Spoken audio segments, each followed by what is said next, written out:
Жашоо деген базарга кирип таң калыштуу окуяга күбө болдум. Базарда сатылып жаткан жүрөк көрдүм. Сатып алынып жаткан акыл көрдүм. Заман деп аталган жерге ташталып тепселенген сезимдерге дуушар болдум. Дүкөндөрдө чынчылдык, акыйкаттык илинип турса, ага эч ким көңүл бурбай, эч ким сатып албаганына күбө болдум.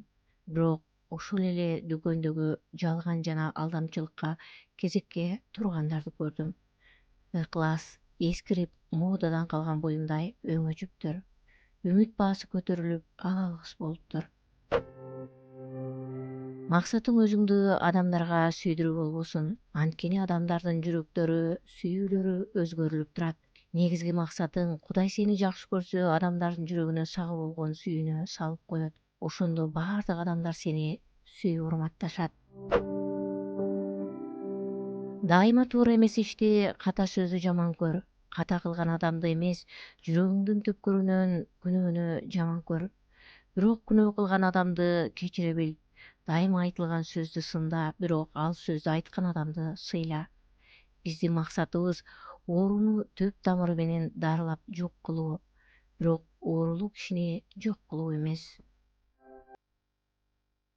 Жашоо татаал, бирок биздин бир туугандыгыбыз, ынтымагыбыз, жан дүйнөбүздүн арылуулугу татаал жашоону жеңилдетет. Кээ бир адамдар мекениң сыяктуу болот. Алар сени эч кимге муктаж кылбайт.